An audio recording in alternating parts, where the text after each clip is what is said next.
In this video, I am going to survive 100 days in Minecraft Hardcore. But here is the twist. I'm going to start in Minecraft version 1.0, the original version released back in 2011. And every 6 days in game, I will update the version till I reach 1.16. Can I kill the Enderdragon and the Wither in this constantly updating world? Well, let's find out. But hey, before we begin, I just want to say if you're part of the huge 93% of people not subscribed, why not? It's completely free and helps me out a bunch. Please consider if you enjoy the video. And on that note, let's begin. Starting on day 1 then, well, I did what any 100 day man would do. Get basic tools, set up a basic base. However, I decided that I wanted to stay in my few chunks that I spawned in for the simple reason that I didn't want to spawn too much, because if not, I won't be able to get most of the stuff that the futures versions would create. On day 2, I decided to set up a mini farm just to, you can have plants and everything, and I learned something.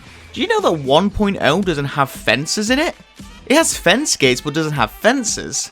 That's weird. Also, the chickens won't follow you when you hold seeds.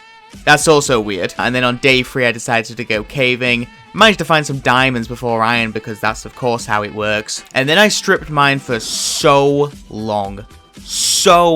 I almost lost track of time. It took me all the way up until day 5 to actually get to this point. I did mine the diamonds, got 8 of them, which was a really good start. And since I couldn't get the chickens in the little farming area, I decided let's just grab the eggs and throw them in there. Because of the strip mining, I was basically done with version 1.0 already. So on day 6, I jumped into version 1.1. What I'm going to do per version is I'm going to give you a brief rundown of what exactly was included in the versions. Really bad start though, because 1.1 added nothing new to survival. You know mob eggs? Yeah, they were added. I've got nothing else, that's it. I upgraded to diamond tools on day 7, went back mining and finally found a cave on day 8. After a full caving trip, I was able to get full iron plus an extra 34 iron, 9 diamonds and enough obsidian for both a portal and an enchantment table. This took me all the way until day 10 to do. And on day 11, I decided to do a little bit of chicken slaughter because I was really running low on food. And I did also kill my first enderman and got an ender pearl, so that makes my job a bit easier. Also killed some cows and chickens too because, want to get me that level 30 enchanter down the road. Day 12 came and obviously I jumped into version 1.2. This really only introduced the jungles. Jungles, ocelots, jungle wood. That's about it. I set up the nether portal and also an enchantment table, but so even though I'm so early in the game, for some weird reason I thought I needed lapis to do the enchantments. That wasn't introduced until 1.8. I didn't enchant my armor for a very long time because of this. I also was playing around with the chickens and I still couldn't breed them, which I thought was really weird, but maybe it was just a later version, who knows. I decided that the little shack was, very homey, but maybe too homey, and so I decided to make a better looking house. It took me all day to do so, but by the end of it, I had most of it done. Just need to fix the, little hole in the roof, no biggie. And then I decided to take a little sneak into the nether just to peek around at my surroundings. I didn't go too far though, because obviously I didn't really want to spawn much in for, future nether adventures. Version 1.3 came around and this was the introduction of villager trading. It also introduced emeralds, which is like a normal thing in Minecraft nowadays, but these were both introduced back in 1.3. Because of that, I set off for a village. I wanted to see if I can get some good trades on them, and it took forever to find one. A solid 3 days of Minecraft, but here we are. I stole their food and unfortunately left my bed when I last took a nap, and so I had to wait out the night in the village. Decided that I was going to use the emerald that I got to get some melons, because it was really hard to get melons at this point in Minecraft. The only way you was actually able to get it was from dungeons, which I haven't found any so far. I then headed straight home and finished off my roof. Really simple stuff. Set up a melon farm, and even though we're in 1.3, I still couldn't make fence posts. At this point, I thought it was a bit weird. I went back to strip mining, and after a solid while, I was able to find myself another cave. And at this point, I finally got lapis, so I can now enchant. Yay! I also found a spawner, which didn't have any melon seeds in, so the trade was definitely worthwhile. Version 1.4, the very scary update, I believe it was called. Pretty scary update. This introduced your carrots and potatoes, very scary things, and then also introduced your bats, your witches, your wither skeletons, oh, and of course the wither, no biggie. I finally managed to finish up my caving after another 15 minutes, but then I got lost. I forgot to write down the coordinates of where my base was, though I knew it was around 00, because that's where I spawned. I generally didn't know where I was, and so I had to hunker down in this hole for a while. It was really cozy. It took me another day or so to actually get back home, but I was very relieved because I thought I was just permanently lost my base and everything that happened. Anyway, I still couldn't make a fence post because why would I be able to? And then I decided to pop my head into the Nether because I wanted to see if I could find myself a fortress. I did have a bit of a scare dropping to 2 hearts at one point from the blazes, but other than that, I had a relatively easy time getting blaze rods. Left with 15 in the end, so that was pretty productive. It was all going really well until the gas broke my portal, so I had to improvise, let's say. I'm so grateful I learned this trick from Skyblock, because if not, I would have had to probably restart, and that would have been depressing. 1.5 update was pretty much just the redstone update, which, I'm going to be honest with you, I'm not good with redstone. But it did introduce quartz, so I jumped straight back into the Nether and spent a solid while just going around mining all the quartz to the point where I got 9 stacks in the end. Of course, my Nether portal broke again, so I had to, you know, yet again improvise. And I decided that I wanted to add a little bit of quartz to my house, make it look a little fancy. I know I'm not a great builder, but, you know, what does this creeper think? He must not have liked it. I had to fix the house, which pretty much finished off the version 1.5 for me. I spent a long time in the Nether. 1.6 was when the horses were introduced, and that's all you need to know about that update. I spent a while searching for horses where I found a second village with a temple in it as well. Also, did you know that there are 2 types of blocks that wheat can grow in? The first one is obviously dirt, and the second one is sandstone, but only sandstone from a desert temple.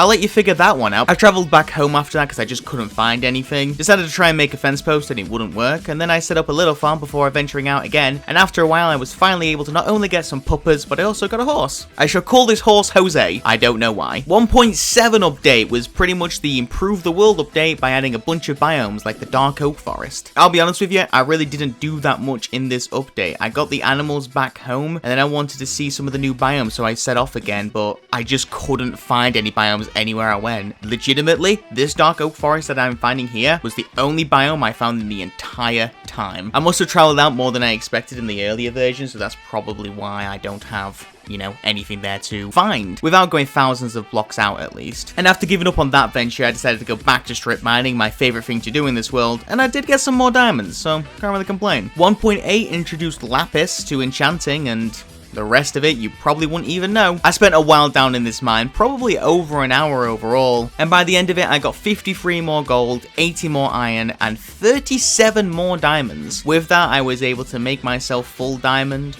I managed to level 30 all that diamond armor to make myself pretty damn untouchable. And not enough levels to level 30 enchant a pickaxe, so I had to improvise. So here's an efficiency 2 with fortune 2 diamond pickaxe. I also just kept expanding my farm, which was giving me a little supply of food though, because I was always away from the house. It wasn't growing as much as I would have liked it. Version 1.9, aka the version that ruined Minecraft PvP. It introduced shields. All I'm going to say about that one. It was time that I was considering to go for the ender pearls. I wanted to get them out of the way, and I didn't have to spend a while doing so. And so I set up a little base on this nice sandy area. I also dug Haven into the ground because, you know, why not? And see, I actually did make a mistake here. So what I was doing as I was going through the world, every time I finished my 6 days, I would take a note of it and then I would just leave the world and restart the world. However, in this version, I was going AFK a lot. I had a couple of things to do in the background, and at the same time, I was just waiting the nights out. When I left 1.9, I accidentally restarted 1.9 without thinking. I was so preoccupied with other stuff whilst I was being AFK. And so instead of spending 6 days in 1.9, I actually ended up spending 12 days in 1.9. Most of it was AFK, admittedly. A lot of it was just killing Endermen at night.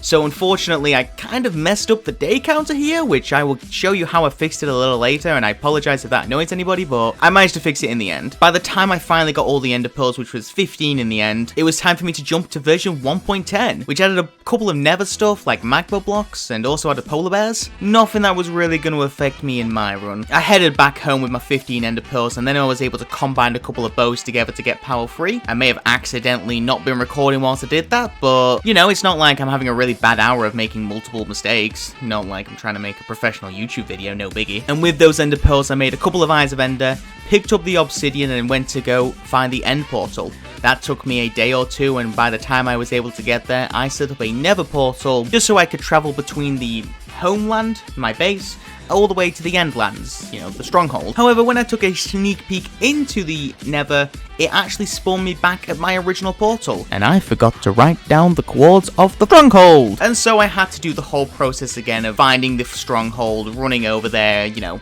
all that kind of stuff that should have only taken 5 minutes, which in the end took over 40. By the time I got back to the end, I had just enough time in version 1.10 to get into the end. Struggle a little bit with the Enderdragon, admittedly. I mean, look at this cool little water bucket. But overall, at this point with these 100 days challenges, the Enderdragon fight really isn't that challenging. So I know what I'm doing. And I killed the Enderdragon, got all his levels, and then got myself an egg. The reason I decided to do the Enderdragon earlier than usual is because 1.10 also introduced end cities, and they also introduced elytras, and I wanted an elytra as soon as possible. And so in 1.10 I decided I'm gonna go early and find me one of these end cities. And you know, like I mentioned, 1.10 ended and I jumped into 1.11. Now I would tell you what 1.11 added to Minecraft, however it's pointless because I spent 2.5 hours searching the end in version 1.11. That's all I did.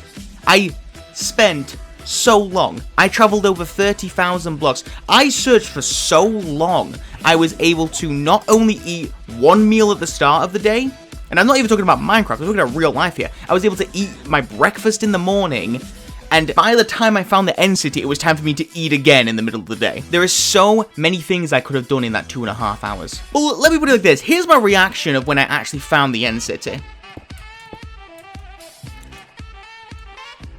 Oh my god, finally! Oh my god. 81, oh my god. It's been 2.5 hours. Oh my god, finally. I entered the Nether. I never, oh my god, I have to say it right. I entered the end. I remember what day I entered the end, and it was like 73. And now that we found the end city, now I've got to head back. And we're in version 1.12, which just added colours. That's it. It did also add that little book thing to the crafting table whenever you're having issues crafting something, so that's pretty cool. The thing is, like I say, because of how long it took me to get to the end city, it took me just as long to get back, and so I had to travel all the way back. And by the time I was done, it was 1.13 time. This was the aquatic update, which... the most simple way I can say it is if you've played Minecraft in recent and you've looked in the ocean, that is because of this update. The ocean biomes, dolphins, the sea pickles, the kelp, all of that is from 1.13. This is a really big update now that I think about it. I went into the Nether now having a looting sword after level 30ing my sword, and I went wither hunting. This also took quite a while. I mean, if I'm being honest with you, most of this 100 days, and it wasn't necessarily small little tasks, but a lot of big tasks taking multiple days. I also find it really funny how I was able to get a third wither skull and just kept hunting them because I didn't realize that I got the third one. When I finally did notice, I skedaddled out of there and I headed to what I knew was a flattish land nearby, and I was ready to fight the wither until I realized that I forgot to bring soul sand, and so I had to take a trip back into the Nether, grab some soul sand, and it was 1.16 time. Now I know what you're thinking, Havenand, what about 1.14 and 15? Well, it was actually at this point when I checked my F3 that I was on day 90 and I still had 2 updates to go.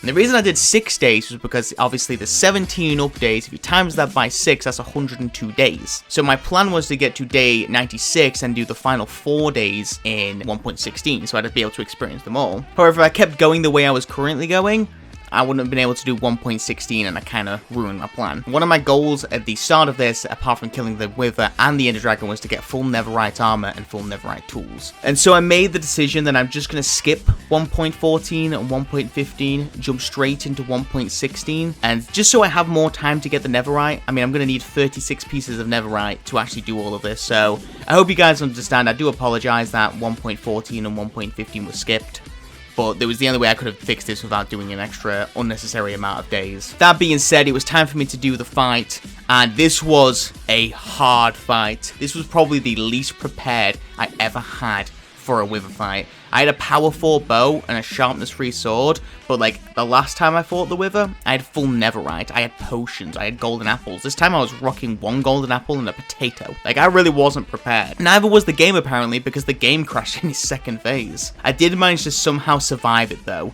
but even though I killed the wither, it wasn't over yet, as my hearts kept dropping lower and lower, and I was scoffing potatoes like the maddest man you could possibly imagine, and he kept going and going and going and going, and at one point I dropped to half a heart, but I was able to survive only just. That was probably the scaredest I've ever been in a 100 days video, because there was nothing I could have done. There was no cows around. If that wither decided to kill me, I was dead. And with a massive amount of relievement, I was able to make myself a tiny little beacon. I wasn't so bothered about making a full beacon because I wasn't really going to spend much more time in this little base area, because I had one last task to do.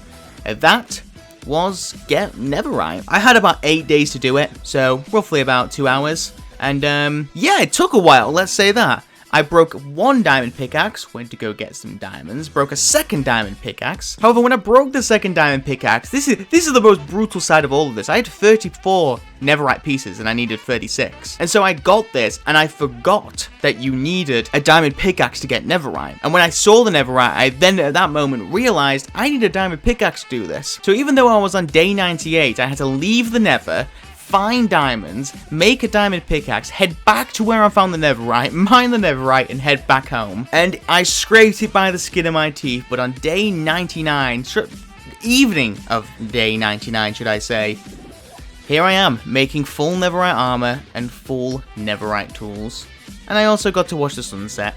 Very nice. And so, with a couple of close calls in there, I got to experience Minecraft's history in 100 days. It was tough. I'm not going to pretend it wasn't tough. I literally survived by the skin of my teeth. I think at this point as well, I would like to just give a mini shout out to Zai. Sorry, I don't know how you pronounce your name if you do watch this video. He gave me the initial idea to do this with his video where he beats Minecraft but he progressively updates. I thought it was a really cool idea and decided to implement it into 100 days. And so though I would have already put this in the description, I thought it'd just be cool to, you know, pop that in the video as well. And at the same time, in case you don't know, shout out to Luke the Notable for obviously introducing the 100 days idea to everybody and their mother. And that ends the story of 100 days in Minecraft, but it progressively updates over the days.